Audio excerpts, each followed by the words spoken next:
What if everything you believed about Diddy was just a carefully constructed illusion, masking a pattern of control, manipulation, and concealed abuse? In a shocking twist, Justin Bieber has now taken the stand, delivering testimony that has sent shockwaves through the music industry. According to Bieber, Cassie confided in him about the abuse she allegedly suffered at Diddy's hands, abuse that was buried beneath airtight contracts, power dynamics, and a media culture that looked the other way. But the revelations didn't stop there.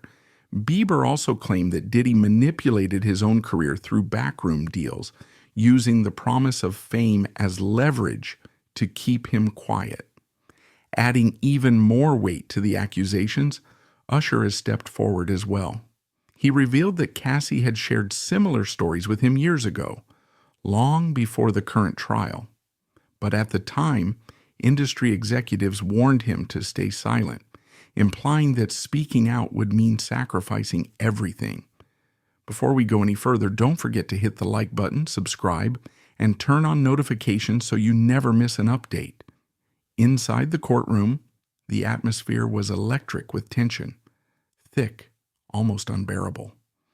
Every moment felt heavier than the last as reporters, spectators, and even seasoned legal analysts tried to process the stunning developments of the past 48 hours.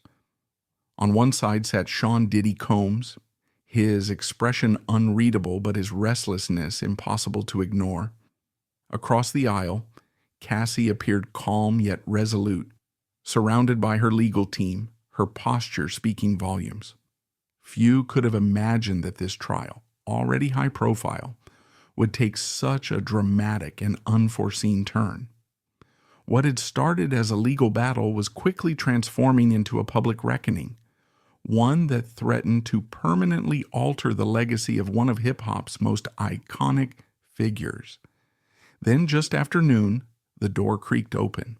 All heads turned as Justin Bieber entered the room, flanked by his lawyer and protected by tight security. Gasps rippled through the gallery. His appearance was not expected. When he took the stand, visibly shaken, his eyes red with emotion, the energy in the room shifted instantly. This was no longer just about celebrity scandal. It was about truth, cracking through the glittering veneer of fame. It had all started with Cassie Ventura, pregnant and visibly emotional, taking the stand and breaking her silence on a world she said had hidden more pain than the public ever knew. Cassie's testimony was nothing short of gut-wrenching, a detailed and deeply personal account of a relationship marked by emotional manipulation and physical abuse that spanned more than 10 years. She spoke of living in constant fear, of having her professional choices micromanaged, and of how what began as love slowly devolved into a suffocating cycle of control and dependency. Her words echoed through the courtroom, raw and unflinching, cutting through the silence like a blade. The gallery sat frozen. Reporters scrambled to capture every word, knowing this moment would reverberate far beyond the courtroom walls. Just as the public began to absorb the weight of her story, the atmosphere shifted again. Then came the call no one had anticipated: Justin Bieber. The courtroom stirred as the pop icon, no stranger to public scrutiny himself, stepped forward. Known for his openness and complicated relationship with fame, Bieber was now about to deliver testimony that would send shockwaves through the proceedings, threatening to dismantle what little stability remained in Diddy's already crumbling defense. When Justin Bieber began to testify, his voice was quiet but steady. He told the court that he had known Cassie for many years and had always admired her strength in navigating an industry that often seemed stacked against her. But the real shock came when he revealed that Cassie had confided in him about the abuse long before it ever became public. Bieber recalled a late-night recording session where Cassie, visibly shaken and in tears, opened up to him. She spoke of feeling trapped, afraid, and powerless, unable to escape a situation that was slowly breaking her down. Bieber admitted that, in that moment, he was overwhelmed with fear. He knew exactly how much influence Diddy held, how quickly he could end careers with a single call. He confessed that, although he wanted to help, he was warned by powerful figures in the industry to keep quiet. High-level executives approached him directly, making it clear that speaking out against Diddy would be a serious risk, one that could jeopardize everything Bieber had built. The message was clear: stay silent or pay the price. As Bieber continued, the courtroom grew eerily still. His voice began to shake as he described the guilt he carried for years, the weight of knowing he could have said something but didn't. He spoke about the fear of retaliation and how the industry seemed designed to protect powerful men while silencing their victims. His testimony was raw, emotional, and devastating. By the time he stepped down from the stand, the room was still in stunned silence. As he returned to his seat, his eyes briefly met Cassie's. In that silent exchange, there was a mutual recognition, not just of pain shared, but of the courage it took to finally speak the truth. Diddy's legal team sat visibly rattled, whispering urgently among themselves as the weight of Justin Bieber's testimony settled over the courtroom. It was clear they hadn't anticipated such a damaging revelation from one of the industry's most prominent figures. But the shocks weren't over yet. Just as the room began to absorb Bieber's words, another unexpected witness was called: Usher. With a solemn expression, Usher took the stand. He appeared emotionally worn but composed, his tone steady as he began to recount his interactions with Cassie.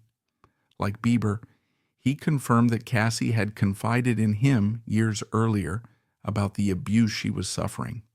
And like Bieber, he admitted that despite wanting to help, he felt powerless to act, not because he didn't believe her, but because of the overwhelming control Diddy held over the industry. Usher's testimony aligned perfectly with Bieber's, reinforcing a pattern of fear, coercion, and silence. But the most jarring moment came when Usher revealed that he, too, had been directly warned by industry executives. They told him to keep his distance, that getting involved would have consequences. According to Usher, they threatened to cut off future collaborations and deals if he interfered with Diddy's affairs. The courtroom was thick with tension as the judge called for a recess, allowing everyone to recover from the emotional intensity of the testimony. Outside, the scene exploded into chaos. Journalists rushed to report the latest developments, while social media erupted with global hashtags, capturing the shock and sorrow rippling through the public. Fans expressed disbelief and heartbreak, grappling with the idea that artists they admired had been silenced for so long, not by lack of courage, but by an industry that traded truth for loyalty and justice for silence. Inside the courtroom, Diddy remained composed, but the cracks were beginning to show. His expression was tense and his defense team looked visibly shaken, fully aware that the tide had turned. The case was no longer about one woman's allegations. It had evolved into something much bigger, a sweeping condemnation of a music industry culture that had protected its power brokers at the expense of its victims. The stories now being told painted a grim picture of how fear and influence had been used to maintain control and silence dissent. For Cassie, this was about more than confronting one man. It was about challenging a system that had ignored her, gaslit her, and shut her out for far too long. For Justin and Usher, it was about finally stepping into the light, using their platforms not to protect an image, but to expose the truth they had been pressured to keep hidden. The trial was far from over and the path to justice remained uncertain. But one thing had changed. The silence had been broken. The truth long buried beneath glamour and power, was now being laid bare, raw, emotional, and impossible to ignore. The next phase would be about accountability, not just for one man, but for an industry that had allowed this to happen in plain sight. Cassie Ventura began like many others, an aspiring artist chasing a dream in a fast-paced, high-stakes music industry. A single encounter with Sean Diddy Combs would change everything. In the mid-2000s, during a party hosted by mutual friends, Diddy was introduced to Cassie. At the time, her breakout single, Me and You, had just started climbing the charts, showcasing her alluring voice and undeniable presence. Diddy, known for his sharp instinct for marketable talent, immediately saw potential. But it wasn't just talent he saw. It was something he could shape, control, and ultimately profit from. What began as a professional relationship quickly deepened. Diddy signed Cassie to his label, Bad Boy Records, and to outsiders, it looked like a dream come true, a young, promising singer mentored by one of the biggest names in music. But beneath the surface, the dynamic was far more complicated. Those within their circle often described Diddy as both mentor and gatekeeper. Cassie's career was heavily micromanaged, from her wardrobe and public image to the lyrics she sang and the producers she worked with. At first, it seemed like structured mentorship. Over time, however, it became clear that it was something more troubling: control disguised as guidance. The glamorous facade of the music industry concealed a more troubling reality. Bad Boy Records, long revered for its legendary artist, roster, and influence on hip-hop culture, also had a reputation for exerting rigid control over its signees. Contracts were ironclad, exit options nearly non-existent, and loyalty was demanded, not earned. Diddy ran the label with a firm grip, using his power not just to elevate careers, but to dominate them. Cassie's every move was carefully curated. Her image had to meet a narrow set of expectations: seductive, but not scandalous; mysterious, yet still relatable. Her debut album was crafted with these constraints in mind, the track list designed to fit a brand, rather than an artist's authentic voice.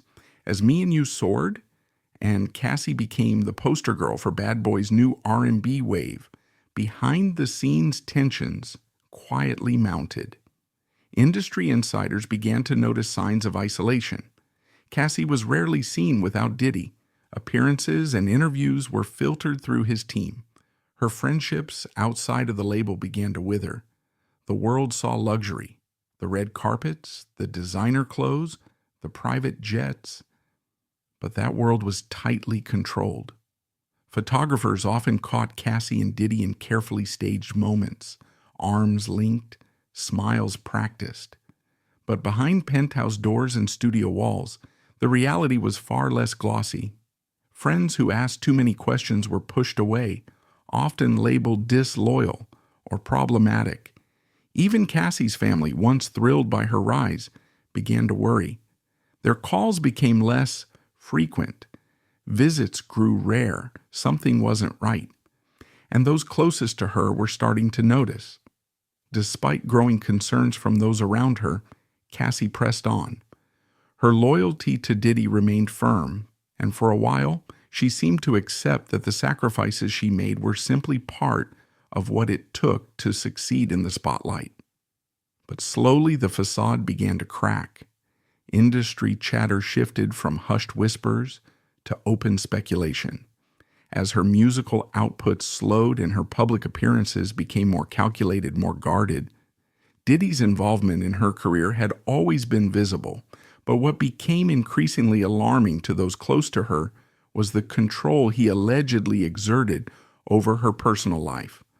Rumors of infidelity, manipulation, and controlling behavior began to circulate, dismissed publicly by Diddy's camp as baseless gossip, but impossible to ignore privately.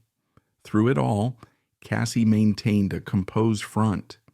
She smiled for the cameras, said little, and rarely gave the world a glimpse of what was happening behind the scenes. But those who knew her well started to see the truth, an artist whose independence was shrinking, whose voice was growing quieter with each passing year. It was during this period that Cassie reportedly began opening up to a small circle of trusted friends. Among them was Justin Bieber, then a rising star navigating his own path through the music industry, frequently connected to Diddy through collaborations and appearances at industry events. According to Bieber's testimony, it was during one of those private encounters that Cassie broke down. She confided in him, her guard lowered, describing a life that felt more like captivity than romance. She spoke of being watched, controlled, and emotionally drained, of a relationship that operated less like a partnership and more like a binding agreement. Bieber, still young and tightly linked to Diddy's empire, was shaken. He admitted to feeling torn, caught between loyalty to the man who had helped elevate his career and empathy for Cassie, whose suffering was becoming harder to ignore. It was a moral conflict that would eventually push him to come forward, taking the witness stand years later to give voice to the secrets Cassie had once trusted him to keep. But that decision came after years of silence, years during which Bieber, like many others in the industry, chose to stay quiet, paralyzed by the fear of professional fallout. As time passed, the warning signs around Cassie's career became more pronounced. Projects she had teased disappeared without explanation. Her public visibility faded. And behind the scenes, those who dared to question the level of control Diddy exercised over her were swiftly shut down. Through legal intimidation, whispered threats, or a sudden freeze from industry circles. The music world, long known for its allegiance to power and profit, rallied behind Diddy. The protective shield around him made sure no one got too close, and no allegation saw daylight. For Cassie, it was a life wrapped in luxury, but laced with surveillance and suppression, a gilded cage she couldn't easily escape. Throughout it all, Cassie continued to cling to the hope that her career might still thrive, that the sacrifices she was making, the compromises she endured, would eventually pay off. She kept recording, writing, and performing when allowed, holding on to the dream that first brought her into the spotlight. But over time, the control around her only tightened. Diddy's influence over her life became increasingly suffocating, and the same voices that once praised her potential began to question her prolonged absence from the charts and the public eye. It became harder to ignore that something was deeply wrong.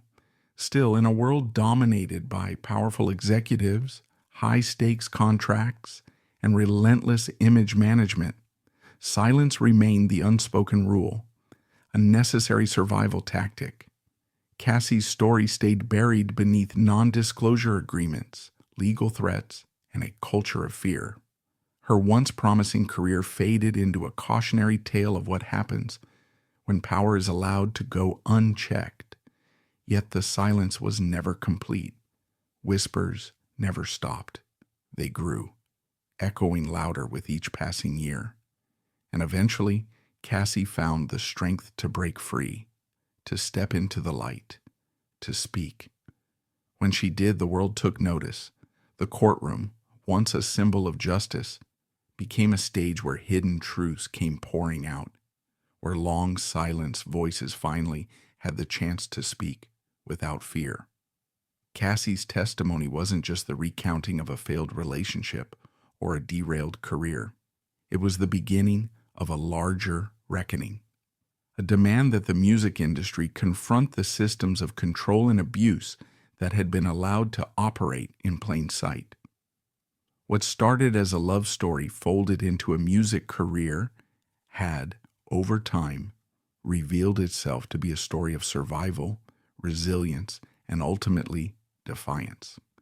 As the trial unfolded, it became clear this wasn't just about one woman's search for justice.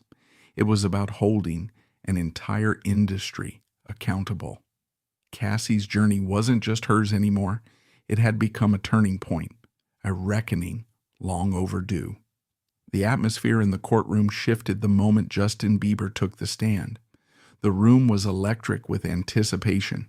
Reporters raced to capture every detail, pens flying across notepads, camera shutters snapping in quick succession to record each flicker of emotion on his face.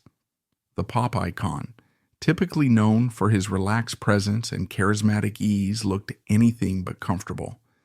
His hands were clasped tightly in front of him, and his gaze darted across the room, as if looking for something.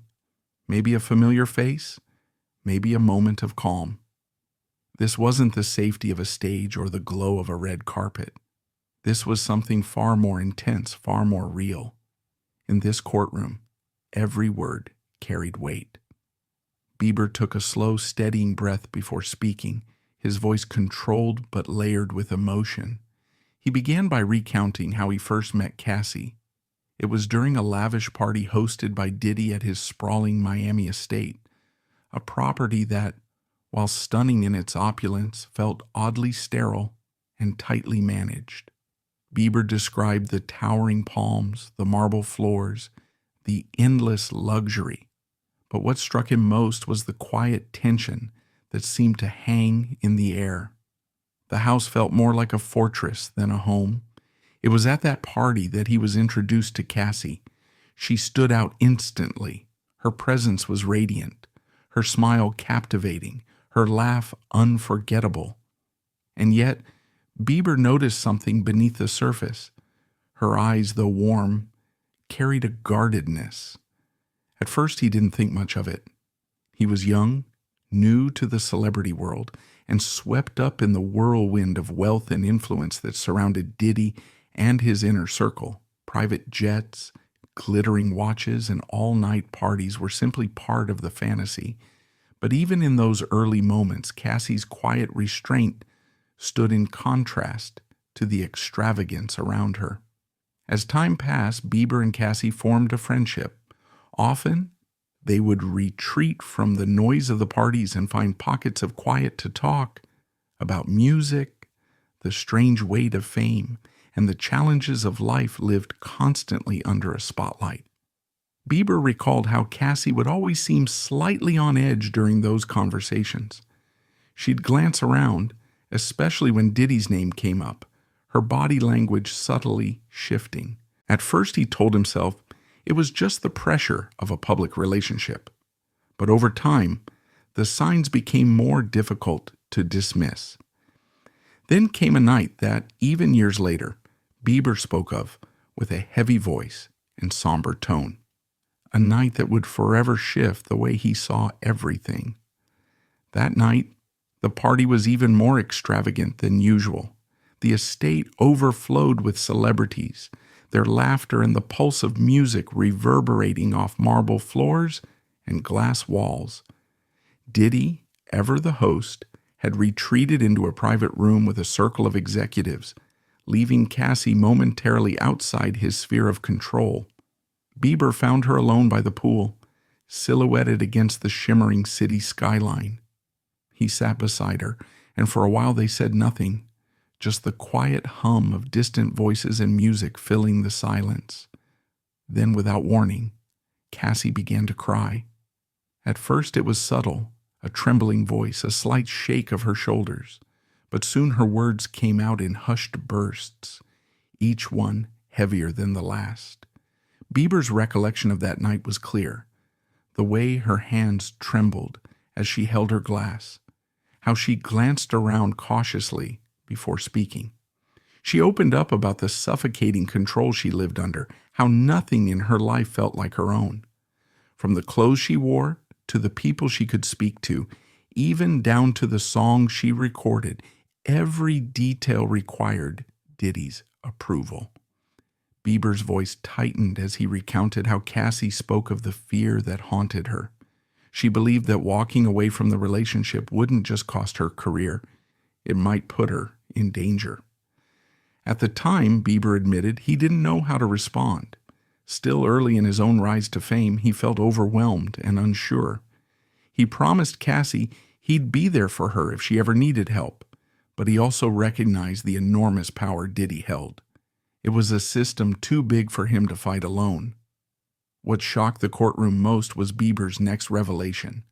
He had tried to intervene. He described approaching one of Diddy's close associates later that night, expressing concern for Cassie. The response he received was immediate and chilling. Bieber testified that he was taken aside and warned in no uncertain terms to back off. "They told me straight up," he said, his voice faltering slightly. "You don't mess with Diddy. He makes and breaks careers." It was a moment that stayed with him. From that point on, Bieber admitted, he pulled away from Cassie, not because he didn't care, but because he felt helpless. He watched from a distance as her presence in the industry began to fade. Her public appearances became rare, her music stalled, and the spark that once defined her seemed dimmed. Her smile, once radiant, became restrained. Her eyes, always expressive, grew wary. Bieber's testimony didn't end there. He revealed that Diddy hadn't just tried to control Cassie. He had tried to exert that same influence over Bieber's own career. According to Bieber, Diddy presented him with lucrative contract offers, filled with promises of global partnerships and high-profile collaborations. But buried in those agreements were clauses that demanded absolute loyalty and gave Diddy extensive control over creative and business decisions. Bieber confessed that he had nearly signed one of them. The temptation of superstardom was powerful, but at the last minute his management team urged caution. They reviewed the contracts and flagged the vague language, the lack of protection, and the near total authority it would grant Diddy. It was enough to walk away. Looking back, Bieber said that decision may have saved his career and possibly much more. Inside the courtroom, Diddy's legal team remained stone-faced as Justin Bieber gave his testimony. Their expressions betrayed nothing, but the tension in the room was undeniable. Diddy himself didn't flinch, though his gaze was locked on Bieber, intense and unblinking, a stare that many in the gallery couldn't help but notice. The room had fallen into a heavy silence, broken only by the steady cadence of Bieber's voice as he recounted years of guilt, fear, and silence. When he finally finished speaking, the weight of his words lingered in the air.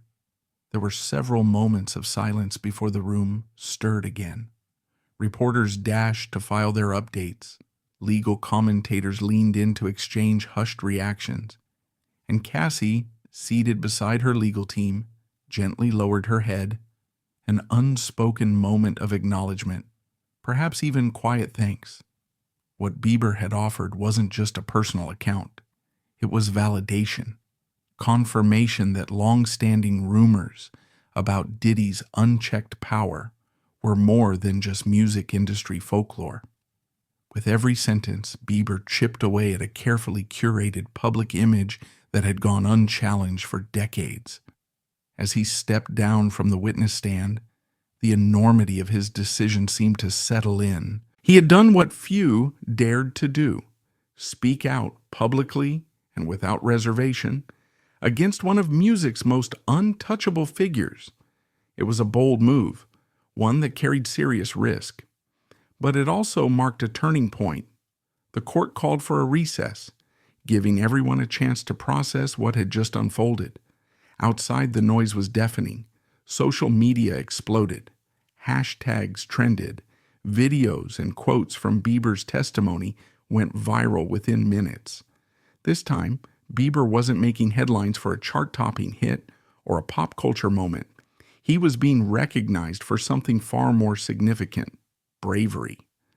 In breaking his silence, he had opened a door that many had long been too afraid to approach.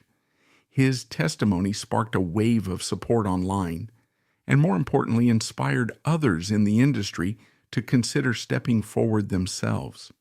Suddenly, this was no longer just about Cassie's lawsuit. It had become something larger, a long overdue reckoning for an industry that had protected its most powerful at the expense of its most vulnerable. Next on the witness list was Usher, and with him, more truths were poised to surface. The courtroom was no longer just a place for legal arguments. It had become the setting for a public unmasking of power, silence, and survival in an industry built on image and intimidation.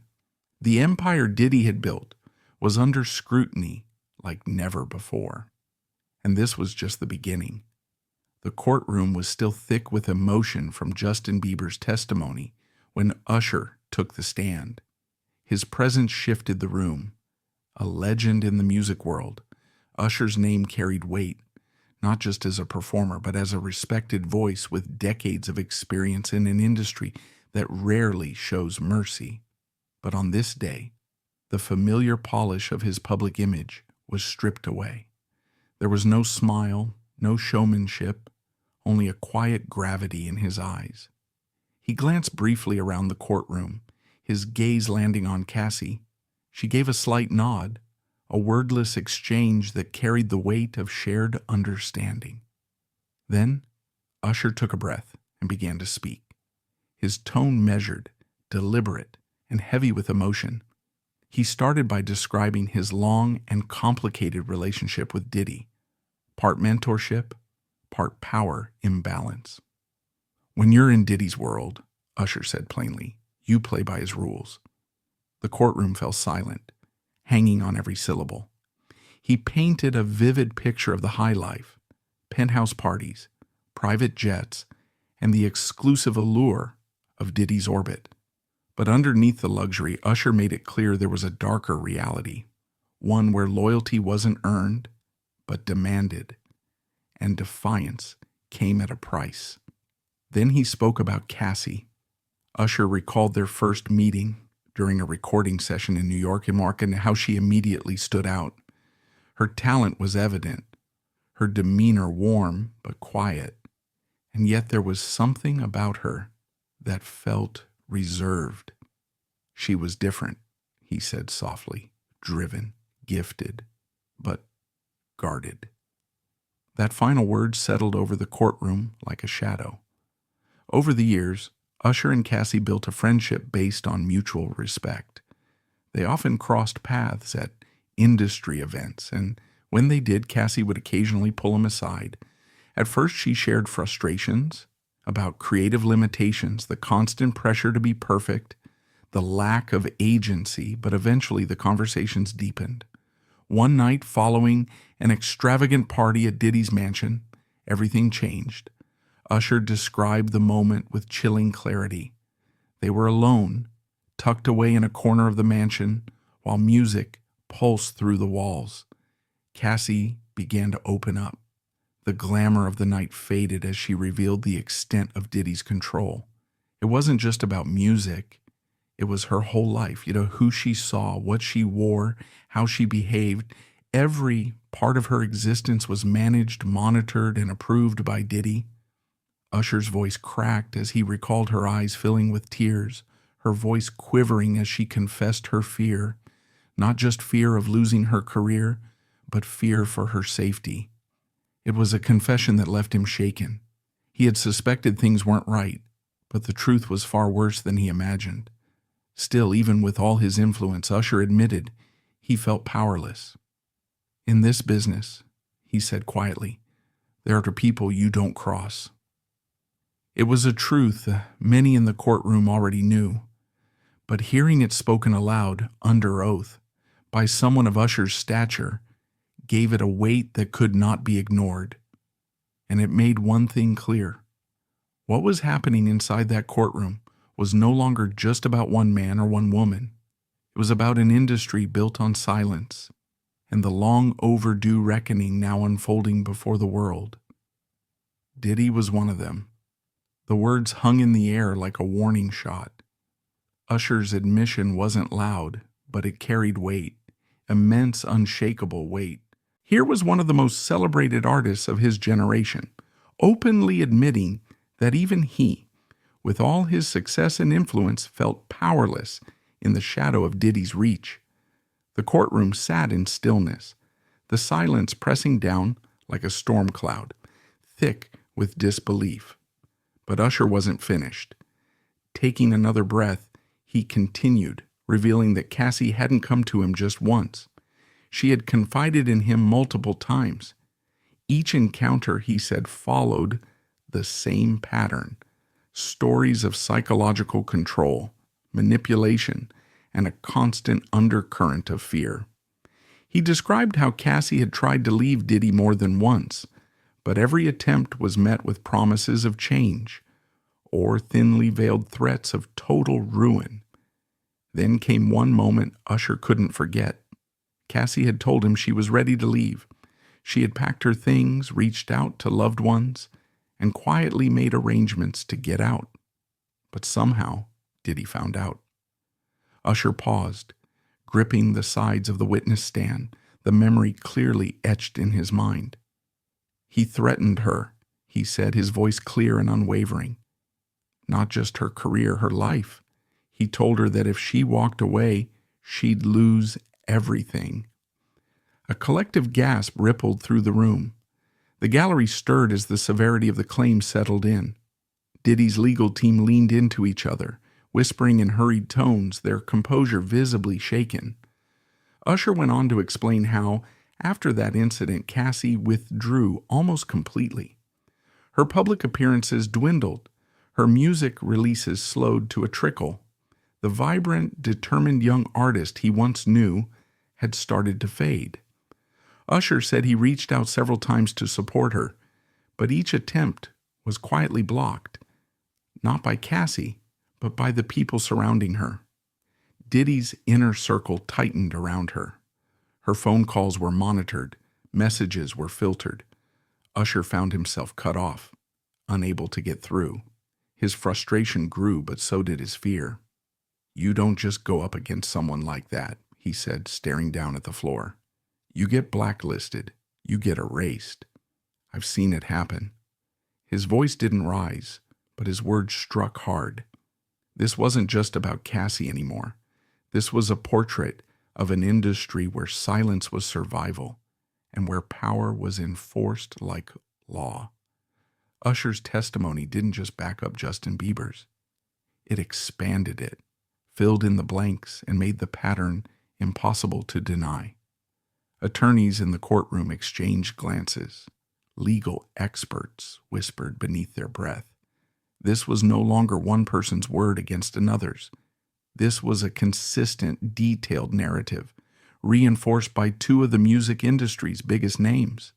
For the first time, the aura of invincibility that had shielded Diddy for decades seemed to falter. When Usher stepped down from the stand, the room remained hushed. The gravity of what had just been said hadn't yet lifted. Reporters rushed to break the story, fingers flying across keyboards. On social media, the reaction was immediate. Hashtags flooded timelines, with messages of support pouring in for Cassie, Justin, and Usher. Diddy's name trended, not with praise, but with outrage. Outside the courthouse, crowds began to swell. Protesters and supporters chanted in unison, demanding justice and accountability. This wasn't just about one trial anymore. It was a cultural flashpoint. The music industry, once admired for its glamour and grit, was now under the harshest spotlight it had ever faced. Inside, Diddy sat unmoved, jaw clenched, his lawyers murmuring furiously beside him. The empire he had built, once untouchable, now teetered on the edge, and this, everyone knew, was only the beginning. The courtroom braced for what came next. Cassie's return to the stand. This time she would not speak alone. She would carry with her the weight of testimony, the voices that had finally broken through the silence, and a global audience watching, waiting, and demanding truth. The tension in the courtroom was palpable as the narrative against Diddy continued to unfold, revealing a disturbing web of control and coercion. Witness after witness took the stand, each one offering their own account, stories that echoed with similar themes: surveillance, manipulation, and a level of control that far exceeded the norms of any professional relationship. What emerged was not just an abuse of power, it was the imposition of total dominance, the kind of control that infiltrated not just Cassie's career, but her identity, her autonomy, her life. What had once been quiet rumors within the industry was now playing out under the relentless glare of national attention. And at the center of it all was Cassie's voice, clear, emotional, and unflinchingly honest. When she returned to the stand, her posture was strong, but a tremor in her voice hinted at the weight of what she was about to relive. She began by describing how it all started, how Diddy had dazzled her with attention and grand promises. He showered her with luxury, private jets, five-star vacations, designer wardrobes. From the outside, it looked like a fairy tale. But soon, the gifts turned into leverage. Cassie recounted how Diddy began to control every facet of her life. What began as guidance quickly turned into micromanagement. He dictated what she wore, where she performed, even who she was allowed to associate with. At first, she told herself it was part of being under the wing of a powerful mentor. But it wasn't long before she realized it went far deeper than that. It wasn't business, it was control, and it was personal. Her relationships outside of Diddy's inner circle began to evaporate. Friends she once spoke to regularly faded away. Family visits became infrequent, often discouraged or complicated by scheduling conflicts she hadn't arranged. Her world had narrowed to a carefully constructed bubble, and Diddy was at the center of it. Cassie recalled in detail how Diddy demanded access to her phone. He would read her messages, scroll through her call logs, and interrogate her over seemingly innocent conversations. Any resistance was met with accusations. She was ungrateful, disloyal, forgetting who had made her. His tone was never overtly aggressive, but always laced with that familiar implication. Her success was conditional, and it could be taken away. She spoke about moments where she tried to push back, small rebellions like grabbing lunch with an old friend or sneaking in a visit to see her family without clearing it first. But those moments were never without consequence. Diddy would grow cold, shut her out emotionally for days, and then reassert his authority with calculated calm. He reminded her again and again of her place, her duty to uphold the image he had created, the brand he had molded around her. Cassie's testimony stripped away the illusion.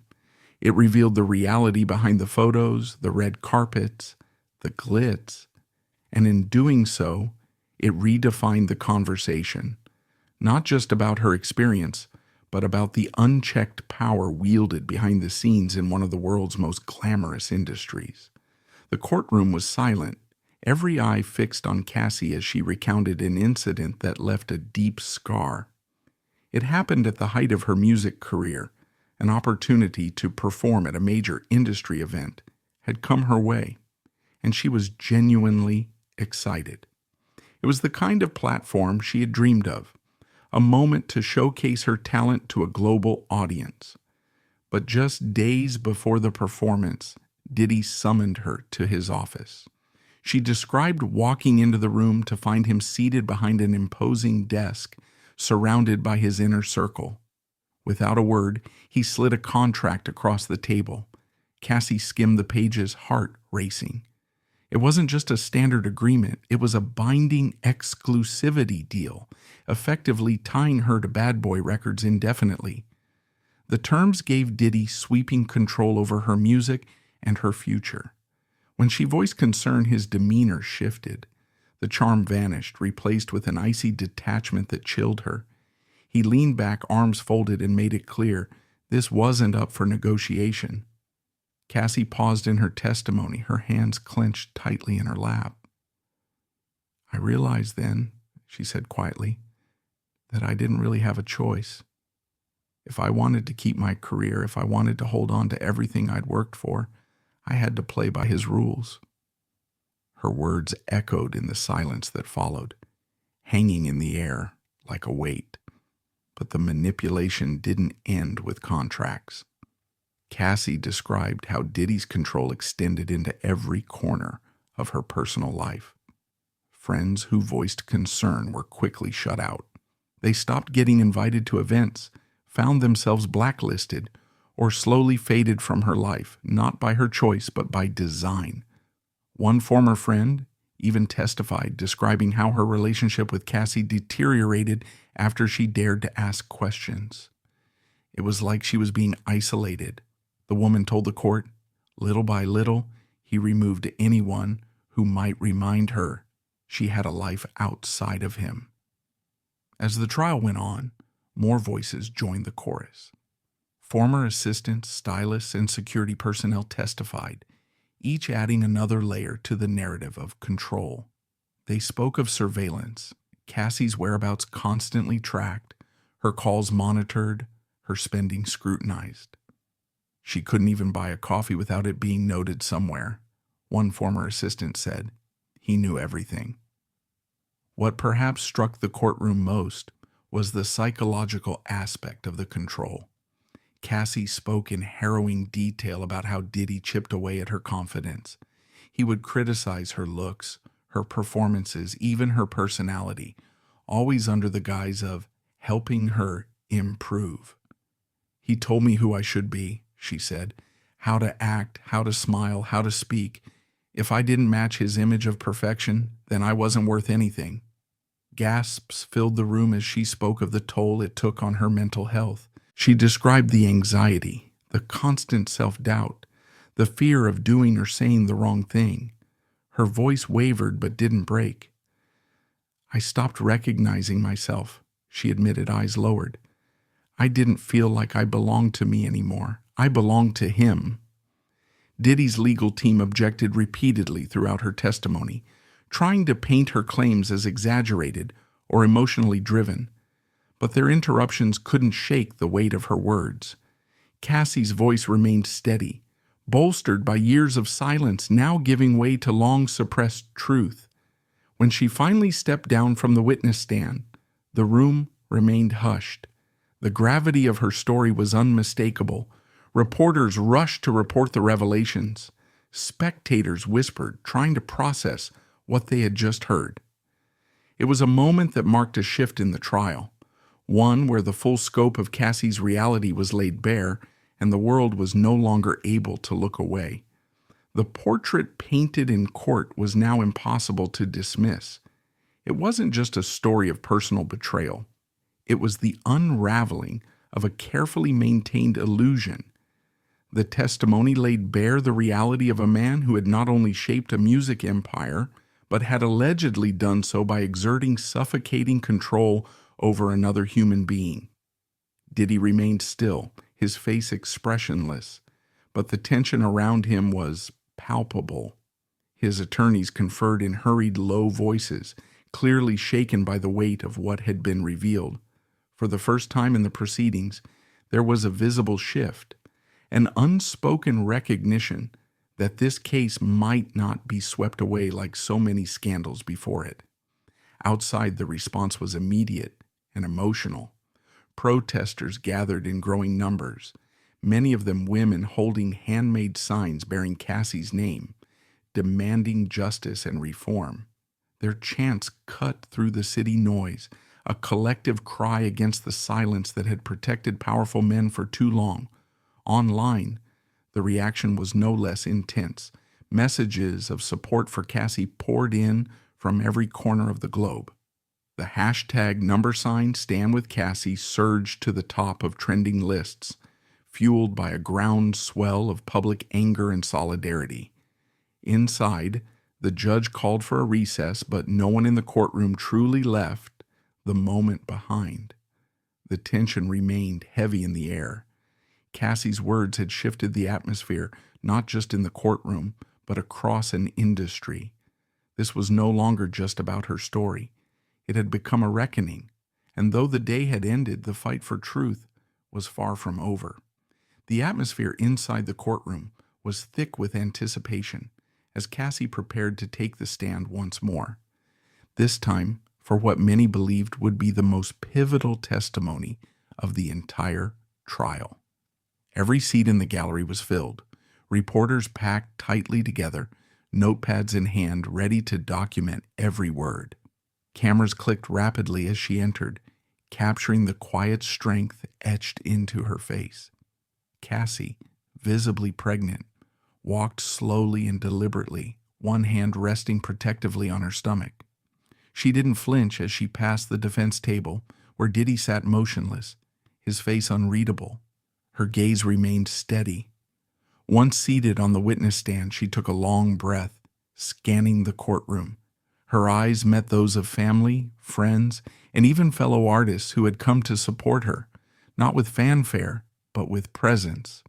Finally, her gaze locked onto Diddy's, and for a brief, suspended moment, the entire room seemed to freeze. The judge cleared his throat, giving the signal for her to begin.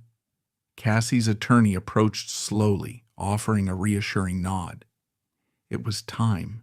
Her voice, though soft, cut through the silence with clarity. "I first met him at a party in Manhattan," she began.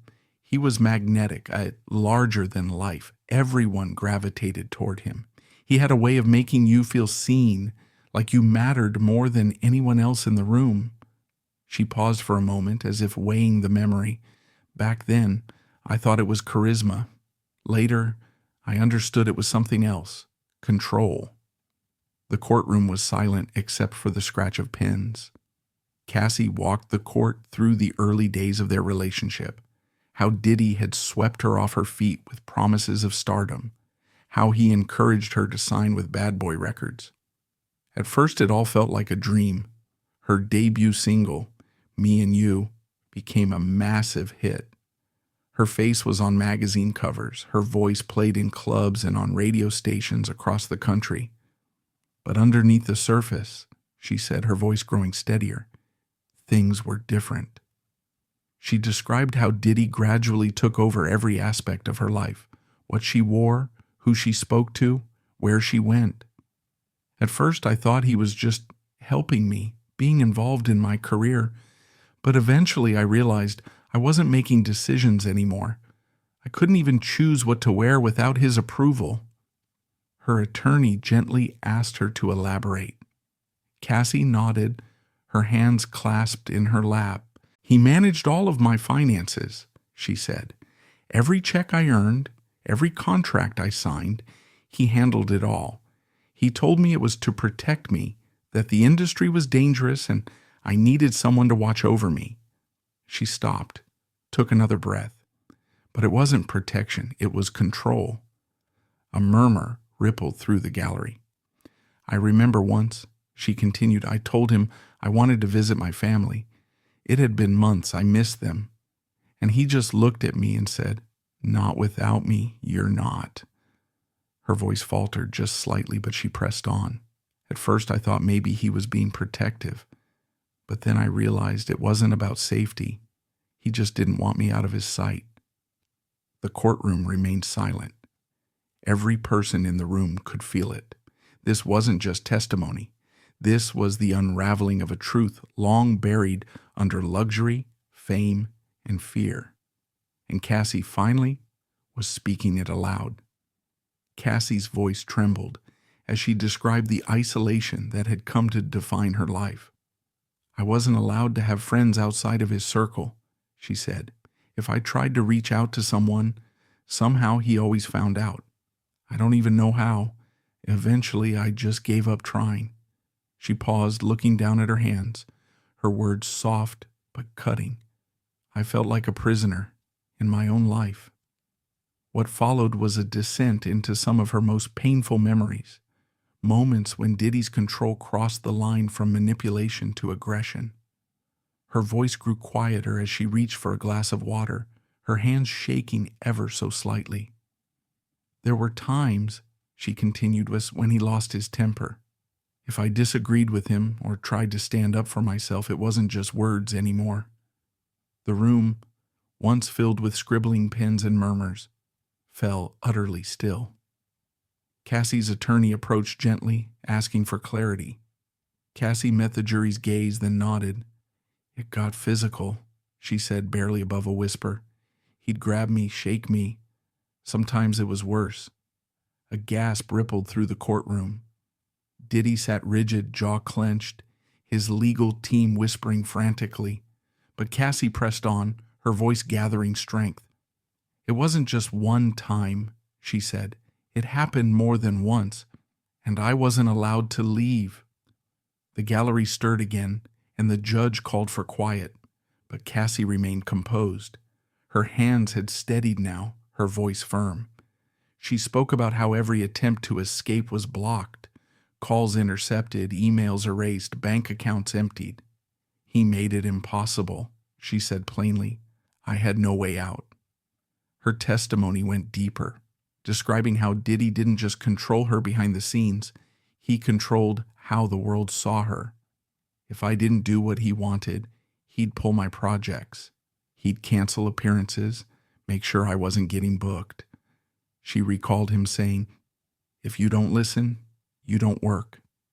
Cassie placed her hands gently over her growing belly, took a breath, and continued, "I was terrified. I didn't want to lose everything I'd worked so hard for, but I also didn't want to lose myself." Her words came stronger now, her voice clear and determined. I was trapped. He dictated my every move, my job, my image, my friendships. I couldn't breathe without him knowing about it. And then, for the first time during her entire testimony, her eyes locked directly onto Diddy's. I couldn't live like that anymore. Her attorney gave her a moment before asking the final question. "Why now, Cassie? Why are you speaking out?" Tears welled in her eyes, but her voice never broke. "Because I'm not scared anymore," she said. "Because I'm about to be a mother, and I will not raise my child to think this kind of control, this kind of abuse is normal. I'm done being silent." The courtroom was motionless. It was several long seconds before the judge called for a recess. Cassie stepped down from the stand, standing tall as she walked past Diddy's defense team, past the crowd of reporters scribbling furiously, and out into the hallway where supporters waited, some with tears in their eyes, others simply nodding in solidarity. Her testimony didn't just move the needle, it reshaped the trial. What had started as a high-profile legal case now felt like something bigger, a public reckoning, a stand against the silence that had protected power for too long. Outside crowds chanted her name. Online, her words spread like wildfire, hashtags demanding accountability trending around the world. What was once whispered in back rooms and dim corridors was now being shouted in the open. Cassie had told her truth, and this time the world refused to look away. The energy in the courtroom shifted noticeably as Cassie stepped down from the witness stand.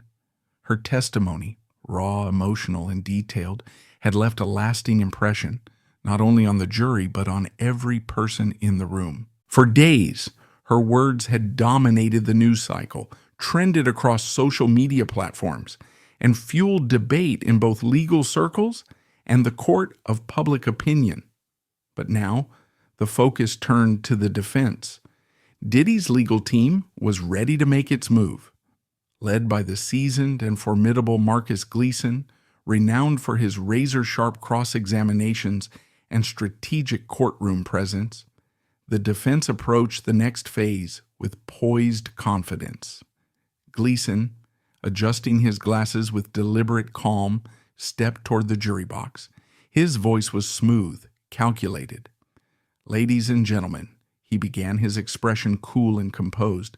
"We've heard a lot over the past few days, emotional accounts, powerful narratives, but let's not forget, stories, no matter how compelling, are not evidence." A hush fell over the room. The statement landed hard. Members of the gallery shifted in their seats.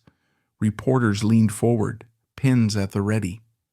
Cassie remained still beside her attorneys, her expression unreadable. Gleason continued pacing, his tone steady but pointed. "This case is not about emotions. It's about facts. Mr. Sean Combs is a public figure, a successful entrepreneur, and yes, a powerful man. But power does not automatically translate to guilt. He wasted no time moving into his cross-examination. His first target was the timeline Cassie had provided in her earlier testimony. "Ms. Ventura," he began, voice smooth but edged, "you testified under oath that you were cut off from friends and family, isolated for extended periods, correct?" Cassie nodded. "Yes, that's correct."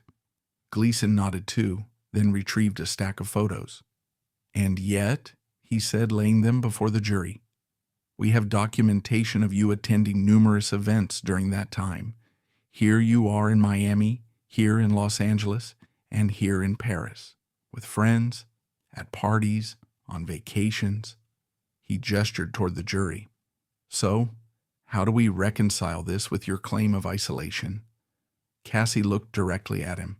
Her voice was calm. "I was allowed to go to events, but only under supervision. I didn't choose where or with whom. It was always on his terms." Gleason raised an eyebrow, the corners of his mouth twitching into a smile that didn't reach his eyes. "Supervision. Ms. Ventura, you're a grown woman, a successful recording artist. Are you telling this court you were physically forced to go to these events?" Cassie shook her head slowly. "No, not physically, but I was pressured. If I didn't comply, there were consequences. Projects would be delayed, appearances canceled. Saying no wasn't an option." A quiet chuckle slipped from Gleason. The sound echoed in the courtroom. "So you're saying every choice you made was under duress? That you had no control over your own life?" Cassie met his gaze without flinching. "Yes, that's exactly what I'm saying." The attorney's smile faded. He turned to another line of questioning, refocusing on her professional relationship with Diddy. "Let's talk about your career. You testified that Mr. Combs controlled your music, your releases, your finances. But isn't it true that you signed those contracts willingly, that you chose to enter into those agreements?" Cassie didn't hesitate. "Yes, I signed them, but I didn't fully understand what I was signing.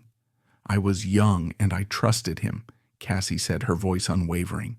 Gleason's tone sharpened. "And whose responsibility is that?" he snapped. "You signed legally binding contracts. Are you saying you didn't read them?" "I'm saying I trusted him," she repeated firmly. "I believed he had my best interests at heart. I was manipulated." Gleason's expression tightened as he turned to the jury. "Manipulated," he echoed, the word laced with skepticism. "Or perhaps just unwilling to take responsibility for your own decisions?" The tension in the room thickened, a wave of murmurs passing through the gallery.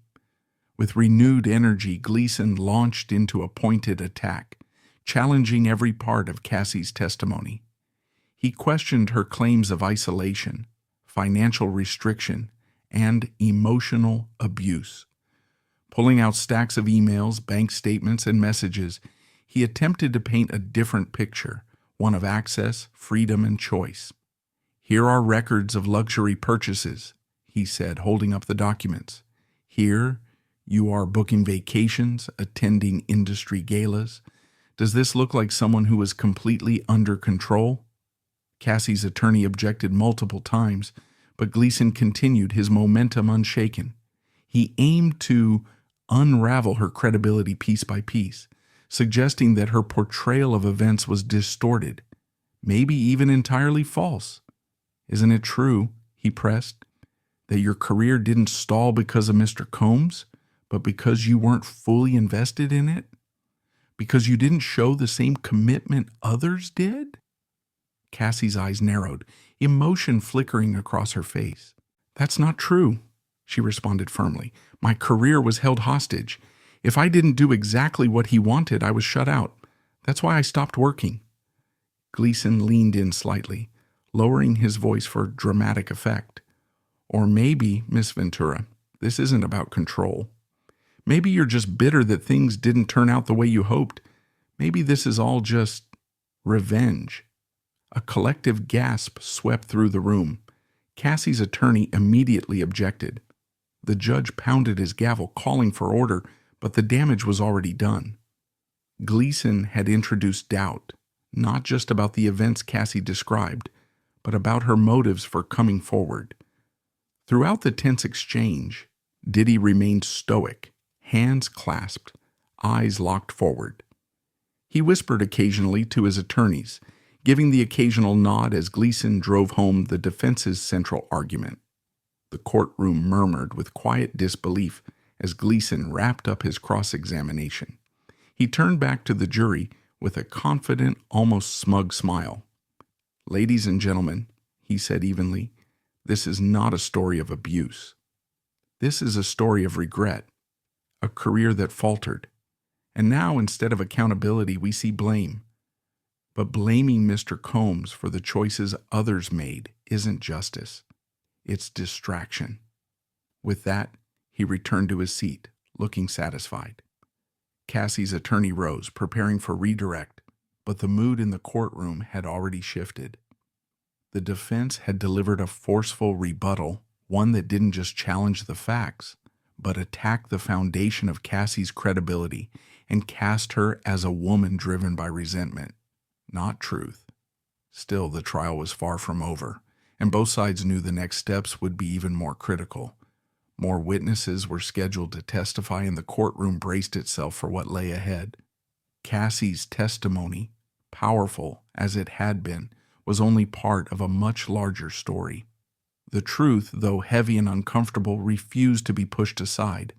As the trial unfolded, it became increasingly clear that her allegations were not isolated events. They reflected a broader, deeply entrenched pattern within the music industry. The courtroom had become more than just a venue for justice. It had become a spotlight, casting harsh light on corners of the industry that had long remained hidden behind contracts, celebrity, and silence.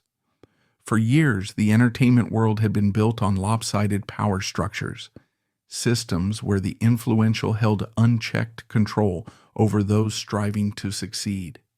And Diddy, it seemed, was far from the only one who had learned how to weaponize that power. As journalists dug deeper, more disturbing accounts began to surface. Whispers that had once lived behind NDAs and legal threats now grew louder. Former artists, choreographers, assistants, and even executives started speaking to the press.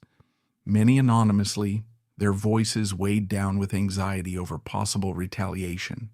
They described a system that operated under the guise of opportunity but was in reality a trap. One where contracts locked artists into years of servitude, stripping them of creative agency and financial freedom. For many, the cost of fame had been far greater than they ever imagined. Their voices, their independence, and in some cases their sense of self had been chipped away by manipulation disguised as mentorship.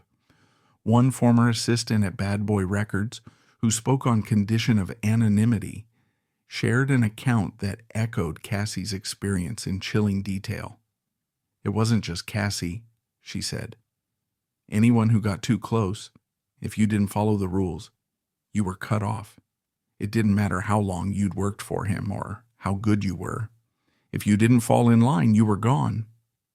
Her words closely mirrored the patterns Cassie had laid out on the stand, accounts of financial restriction, social isolation, and a carefully orchestrated control over every aspect of life. "There were people you weren't allowed to talk to," she explained, "and if you did, he'd know. Somehow. He always knew." She described an environment built on surveillance and submission. Even private phone conversations weren't safe. Assistants were expected to report back on who said what, who made contact, who questioned the system. "It was like living under constant watch," she said, "a machine designed to keep everyone obedient." What was once framed as discipline or structure now revealed itself for what it truly was: control through fear. And as more voices began to speak, it became clear that Cassie's story was not an outlier. It was a crack in the dam, one that had finally started to give way. The assistant recounted a particular moment that had stayed with her for years. A young artist, recently signed to Bad Boy Records, had pushed back on her contract after realizing how one-sided the terms were. She asked to renegotiate. Within weeks, her scheduled appearances were abruptly canceled. Her songs disappeared from radio playlists, and her name was quietly scrubbed from future projects. She was blacklisted, the assistant said, and there was nothing anyone could do. You don't question him, not if you want to keep working. As more individuals came forward, those once isolated whispers began to grow louder. Then came a former bodyguard who had worked closely with Diddy for nearly a decade. His presence on the witness stand brought a new intensity to the trial. With a firm voice and an unwavering expression, he described the environment inside Bad Boy Records. It was like a kingdom, he said, and Diddy was the king. He controlled everything. If you were in, you did what he said. If you crossed the line even once, you were out. He spoke about the lavish parties held at Diddy's estates, extravagant displays of wealth that dazzled outsiders but hid a strict, silent hierarchy. At those events, he explained, there were unspoken rules. Who could enter VIP areas, who couldn't, who could speak freely, and who was watched. Conversations were monitored. Step out of line, and you were quietly removed. You didn't get a second chance. These testimonies began to shift the public conversation. Reporters connected the dots, and soon headlines emerged. The unwritten laws of the music industry, power, silence, and control, the system behind the fame. Journalists spoke with other insiders, producers, artists, dancers who shared similar stories, often off the record. And Diddy wasn't the only name being whispered. Other executives, figures revered as music legends, began to surface in private conversations. Stories about artists who had vanished from the charts, careers derailed without explanation, opportunities suddenly lost. But what struck many was the consistent thread of fear. Even in anonymity, sources were reluctant to go on record. I have a family, one veteran producer said. It's not just your career you risk when you speak out. Sometimes it's your safety. His words underscored what so many had long suspected, but few had dared say. In this world, power wasn't just financial, it was total. The courtroom now felt like more than just a trial. It had become a forum for long-suppressed truths. Journalists clustered in corners, comparing rumors and matching timelines. Legal experts debated whether this case could become a landmark moment, a potential catalyst for real change in an industry that had spent decades shielding its gatekeepers. Cassie's testimony, strengthened by the voices of Justin Bieber and Usher, had cracked something open. What started as a deeply personal story of survival and resistance had grown into something much larger, a reckoning. Artists began to step forward, not all at once, but more steadily with each passing day. First on niche forums, then through podcasts, and finally on major social media platforms. Hashtags like #FreeTheArtists and #SpeakOut flooded Twitter and Instagram, with fans and fellow performers calling for transparency, safety, and systemic reform. The silence that had once ruled the music industry was breaking, and the world was finally starting to listen. In the wake of mounting allegations, Bad Boy Records released a public statement firmly denying all claims of misconduct. The label dismissed the accusations as baseless and slanderous, and its legal team quickly followed with threats of defamation lawsuits, signaling that anyone who spoke out could face financial consequences. But the warnings failed to stem the rising tide of outrage. If anything, the attempts at intimidation only fueled the fire. For every voice that was silenced or dismissed, more emerged, determined to share their stories, to demand change. Industry watchdogs began taking a closer look at artist contracts that had, for years, gone unchallenged. What they found painted a troubling picture: agreements that stripped artists of creative freedom, locked them into financial dependency, and gave record labels near total control. Even established performers, once silent, started to speak. In a rare and emotional interview, a former R&B star who had been signed to Bad Boy recounted her own experience. "I was young," she said, her voice breaking slightly. "I thought it was my big break. I didn't realize I was signing away my independence. I didn't know I was walking into a trap." What began as a trial focused on Cassie's personal story had now evolved into something much bigger. It had become a reckoning, one that was forcing the entire industry to confront its long history of exploitation and unchecked power. This wasn't just about Diddy. It was about a system that had allowed figures like him to operate in the shadows for years, shielded by influence, money, and silence. As the courtroom sessions continued, it became increasingly clear that Diddy wasn't only fighting for his personal reputation or legal standing. He was fighting to preserve the structure that had protected him and others like him for decades. But that structure was beginning to crumble. Outside the courthouse, protesters gathered daily. Their signs called not only for justice, but for lasting change. Inside boardrooms across the music industry, executives watched with growing anxiety. They weren't just concerned for Diddy. They were wondering who would be next, who else might be named, what other stories might be told, and how long the veil of secrecy could hold. The ripple effect had already begun. The silence that once blanketed the industry's darkest corners was finally starting to break.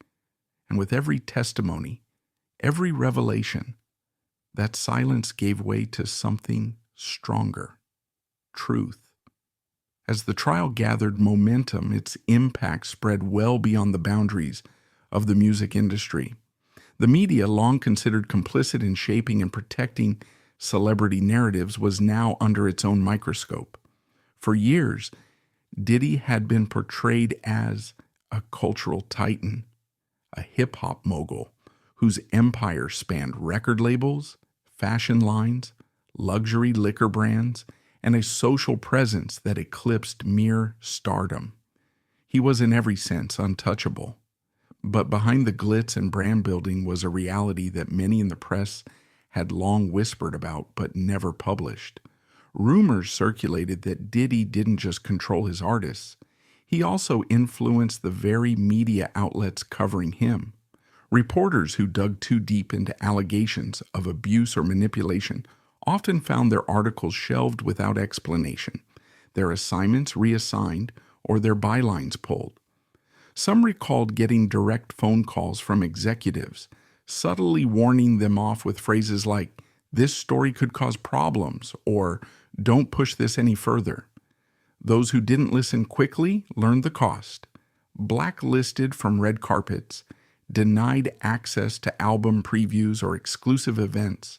Their careers slowed or stalled altogether. And it wasn't just celebrity bloggers. Reputable media outlets often tiptoed around anything that might tarnish Diddy's public persona. In the weeks leading up to the trial, that unspoken code began to crack. Investigative journalists started speaking out, sharing stories of articles that were spiked at the last minute, editors who were pressured, and newsroom meetings where Diddy's name was considered off limits. One journalist, who had written an in-depth expose years earlier on his controlling relationships with artists, recalled how her article was abruptly killed just hours before going to print. "They told me it was a legal issue," she said during a national interview, "but it wasn't. My editor got a phone call. Next thing I knew, the piece was pulled and nobody would talk about it again." The more voices came forward, the clearer the pattern became. Documents leaked during the trial revealed contracts between Bad Boy Records and major entertainment outlets. These agreements offered exclusive access to Diddy's events, interviews, and product launches, but with a catch: critical coverage was prohibited. A veteran journalist from a prominent music magazine broke his silence on the witness stand, testifying that many in the industry knew about Diddy's behind-the-scenes behavior, but avoided reporting it. "You'd hear things," he said, "at events, at parties, but no one published anything. If you did, you'd lose access, and in this business, access is currency." Cassie's legal team used this mounting evidence strategically. They presented communications, contracts, and internal memos that documented a long-standing effort to protect Diddy's brand image. Payments from Bad Boy Records to media companies appeared under vague labels like promotional services and media partnerships, raising further questions about what was being exchanged behind closed doors. One of the most damning moments came when a former editor from a leading entertainment outlet took the stand. Her testimony was devastating. She described internal meetings where staff were explicitly told to avoid stories that portrayed Diddy negatively. "We were instructed to focus on the music, the awards, the philanthropy," she said. "Anything critical was considered too risky, not just for us, but for our advertisers." When questioned further, she admitted the motivation wasn't just fear, it was financial. There were sponsorships, deals, ad contracts. Losing him as a subject meant losing millions. "We protected the relationship because it was profitable." Her words sent a ripple through the courtroom. The gallery buzzed with disbelief, while Diddy's legal team scrambled to challenge the testimony, objecting frequently and accusing the witnesses of being disgruntled or seeking attention. But by then, the damage was done. The narrative had expanded. It was no longer just about personal abuse. It was about a powerful system of influence and the media's long-standing role in helping maintain it. But the damage had already been done. The mask had slipped, revealing the intricate web of power, protection, and silence that had shielded Diddy for decades. This wasn't just about celebrity influence. It was about control. And now, the world was watching as that control began to unravel. Outside the courthouse, the public response was immediate and furious. Protesters lined the streets holding signs demanding transparency in media coverage and accountability for years of suppressed stories. The hashtag #media cover-up began trending globally as celebrities, journalists, and activists called for sweeping reforms in entertainment journalism. What had once been whispers in the dark were now bold accusations shouted in full daylight. Diddy was no longer the only one under fire. Entire media organizations found themselves facing scrutiny, pressured to explain their past reporting or lack thereof. Several outlets issued carefully worded statements defending their editorial independence, but the backlash only intensified. One especially damning piece came from an investigative journalist who published a detailed exposé outlining the depth of Diddy's media reach. The article included screenshots of email exchanges between Bad Boy representatives and senior editors, openly discussing the shelving of damaging stories in return for exclusive concert coverage, behind-the-scenes access, and VIP privileges. It revealed how coordinated PR campaigns were used to spin scandals, redirecting public attention with carefully timed charitable announcements or strategic brand launches. The silence that had once shielded Diddy was crumbling. Stories buried years ago were suddenly resurfacing. Reporters who had once been sidelined for pushing too hard were now being vindicated. The narrative had flipped, and media outlets that had once bolstered his image were now racing to rewrite the history they helped create. Newsrooms across the country began holding internal discussions on ethical responsibility. Anchors debated openly about how far the industry had gone in protecting its most powerful players, and how many others might be enjoying that same insulation.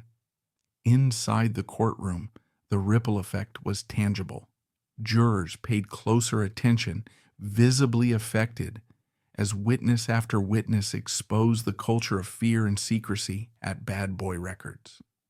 Accounts of coercion, bribery, and silence painted a chilling picture of how deep the manipulation ran. For the first time, the courtroom felt like more than a legal arena. It had become a mirror reflecting the industry's darkest truths. Diddy's legal team responded with their own witnesses, journalists and PR reps who claimed their reporting had always been fair and unbiased. But Cassie's attorney was quick to dismantle their credibility, presenting non-disclosure agreements and email records that suggested otherwise. If these stories were truly balanced, the attorney asked pointedly during cross-examination, then why were so many never published? The question lingered, heavy and damning. It was no longer just Diddy on trial. The entire system that had shielded him, record labels, media outlets, and corporate alliances, was now exposed. The myth of untouchability had shattered, and what was left behind was raw, unfiltered truth. And as the trial moved forward, the cracks in Diddy's empire deepened. What once seemed impenetrable was falling apart, piece by piece. And those who had been silenced for years were finally standing up, voices clear, demanding to be heard.